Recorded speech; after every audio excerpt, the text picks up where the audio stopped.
بذكر الله ترتاح القلوب وتنزاح المتاعب والكروب وتنزل رحمة الغفار. بسم الله الحمد لله وحده والصلاة والسلام على من لا نبي بعد. السلام عليكم ورحمة الله وبركاته. Kitab-ı Tevhid, Tevhid kitabı 8. bab.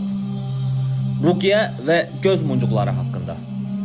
El-Buxari 3005, Muslim 2115, Əbu Davud 2552-ci hədisdə, səhih hədisdə belə buyurulur. Fi sahihi an Əbi Bəşrin Əl-Ənsari radiyallahu anhu أنه كان مع النبي صلى الله عليه وسلم في بعد أسفاره فأرسل رسولا أن لا يبقين في رقبة بعير قلادة من وتر أو قلادة إلا قطعت. Səhihdə Əbu Bəşr Əl-Ənsari radiyallahu anhu rəvayət edir ki, o səfərlərin birində Peyğəmbər sallallahu aleyhi və səlləm ilə birlikdə idi. Peyğəmbər sallallahu aleyhi və səlləm elçi göndərdi ki, heç bir dəvənin boynunda yay ipindən olan bir boyunbağı və ya qoparılmamış hər hansı bir boyunbağı qalmasın. Əbu Davud, Əhməd, İbn Məcə, Əl-Hakim və İbn Hibbanda keçən hədisdə isə وعن ابن مسعود رضي الله عنه قال سمعت رسول الله صلى الله عليه وسلم يقول إن الرقية والتمائم والتوالة şirk. Rivayet edilir ki İbn Mesud radıyallahu anhu demiştir. Mən Resulullahın sallallahu aleyhi və səlləmin belə dediyini eşitmişəm. Şübhəsiz ki ruqyələr, təmimələr və tivalə şirkdir. Əhməd və Əbu Davud rivayet etmiştir. Təmimələr nədir? Göz dəymədən ötürü uşaqların üzərinə asılan şeylərdir. Lakin bu, üzərində Qurandan ayələr yazılmış bir şey olarsa, sələfdən bəziləri bunu icazəli görmüş, bəziləri isə bunun icazəli görməmiş və qadağan olunanlardan hesab etmişdir. Onlardan biri də İbn Məsud radiyallahu anh olmuşdur. Ruqyələr nədir? O, əzaimdə adlanır. Şirk olmayan ruqyə haqqında isə xüsusi olaraq dəlil vardır. Resulullah sallallahu aleyhi və səlləm göz dəymə və sancılmadan ötürü ruqyə edilməsinə icazə vermişdir. Hədisdə keçən tivalə nədir? Qadını ərinə, kişini də arvadına sevdirmək iddiası ilə düzəltdikləri bir şeydir. Ət-Tirmizi, Əhməd, Ət-Təbərani Əl-Kəbir, Əl-Beyhəqi və Əl-Hakimdə keçən hədisdə isə وعن عبد الله ابن أقيم مرفوعا من تعلق شيئا وكل إليه.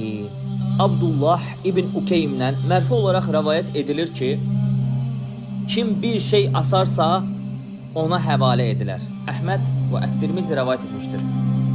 Əbu Davud, Əhməd, Ət-Təbərani Əl-Kəbirdə keçən hədisdə isə və rəva'al İmam Əhməd ən Ruveyfi'in qalə قال لي رسول الله صلى الله عليه وسلم يا رويف لعل الحياة ستطول بك فأخبر الناس أن من أقد لحياته أو تقلد وترا أو استنجى برجع دبات أو عظم فإن محمدا بريء منه.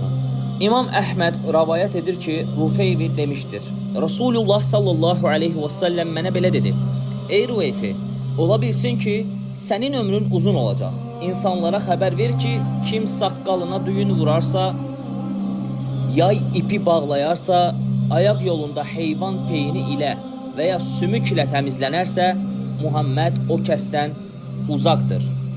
İbn Əbu Şeybə Əl-Musənnəf 23939-cu hədisdə isə belə buyurulur. Və ən Səid ibn Cübeyrin qalə Mən qatə'ə təmimətən min insani kânə kə'ədli rəqabətin. Səid ibn Cübeyrdən rivayət edilir ki, bir insanın üzərindəki göz muncuğunu qıran kəs sanki qul azad etmiş kimidir. Vaqi rivayət etmişdir. İbn Əbu Şeybə Əl-Musənnəf 23933-cü hədisdə isə belə deyir. Və ləhu ən İbrahimə qalə Kənu يكرهون التمائم كلها من القرآن وغير القرآن Yenə o İbrahimin Ən-Nəxai belə dediyini rəvayət etmişdir.